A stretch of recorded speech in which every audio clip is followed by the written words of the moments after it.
All right, boys. Welcome to the 2023 FFL Draft Lottery for the rookie draft. Now, tonight, we have 4 contenders for the number 1 pick.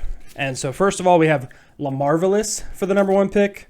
We have Impervious. We have TDS, a.k.a. Uncle Bill. And we have Dove 49ers, one of our newest member. And so real quick, to make this less boring, I thought I'd go through these 4 teams and let you guys know what I think about how they got in this position in the bottom 4 in the first place. So first of all, we'll start with Dove. Now, Dove adopted this team, right? He did make a big trade. I believe he made a big trade for Davante Adams this offseason, if I remember correctly. He also drafted Christian Watson, which was a great pickup. He has George Kittle. His team is not that bad. Baker, we'll see what happens to Baker later. But overall, it seems like he's just picking up the scraps of our previous owner, which was the Browns owner. That was Mitch. So he's picking up the scraps of that team.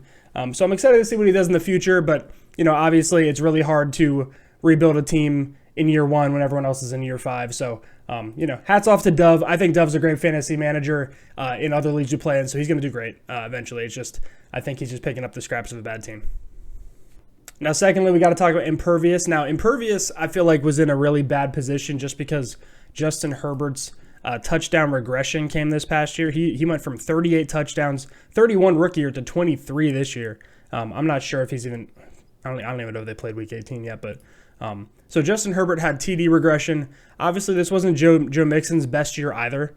Joe Mixon ended up in a much worse position. With 800 rushing yards instead of 1,200 and 13 touchdowns last year, 6 touchdowns this year. So, a lot of his guys didn't perform. He got Drake London in the draft, which was great. That's going to be a great future piece for him. I believe Drake London is still 21.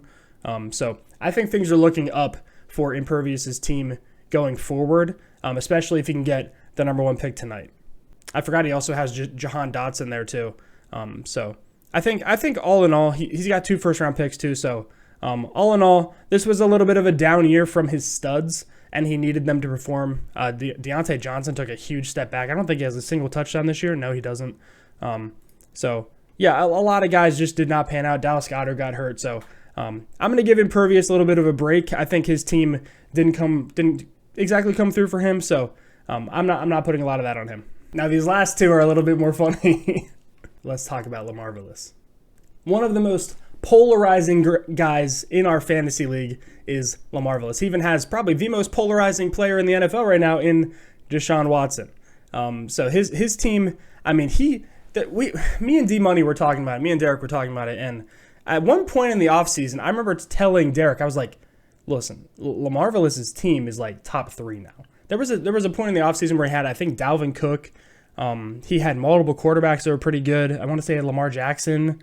He was in a very, very good spot, I believed, to compete this past year. And then at a certain point, he kind of became more of D-Money's farm system and ended up moving a lot of those guys for future pieces in a lot of deals that were confusing to me.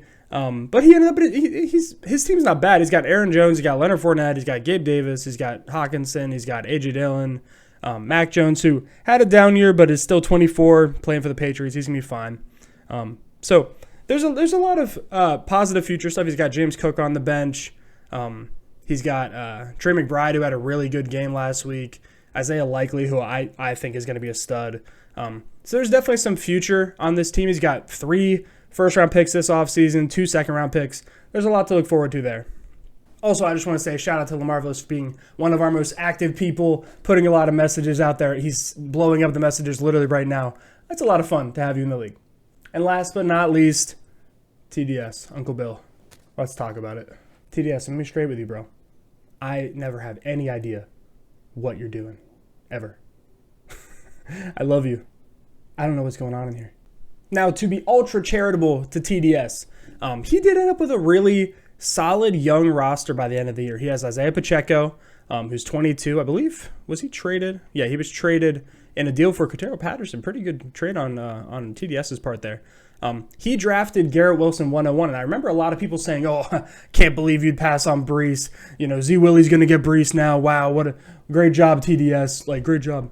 Garrett Wilson ended up being probably Rookie of the Year. Great 101 pick. I think Garrett Wilson's a stud. He's going to be a stud for a long time. 22 years old, lightening up with basically no quarterback. So that's great. He also has Brian Robinson, young, he's got a future with the Manders there, the Commanders.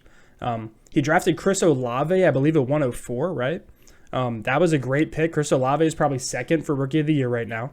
So there's a lot of things to like about TDS's team. The only thing I never understand is every time I see some kind of move, or like I had to save TDS last year when he dropped Cordero Patterson, middle of the offseason. I think he dropped Allen Lazard, who ended up being Green Bay's number one receiver for most of the year outside of Watson. So, just I don't know what's going on in TDS. I never do. But I hope you get the number one tonight.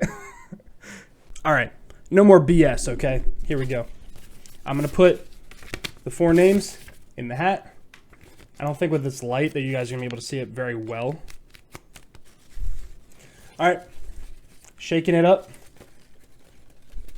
There we go. Let me see if I can get the hat in there a little bit better. This is my lucky salmon hat, so you know it's giving you positive juju right now. I know you can feel the positive juju in your life. All right. With the 4th pick in the 2023 Dynasty Rookie Draft, we have, can you see that? TDS. That is actually Derek's pick. So TDS's pick going to D-Money number 4. I promise I'm shaking these up and I'm trying not to look at them. The number 3 pick. Let's see what it is. It is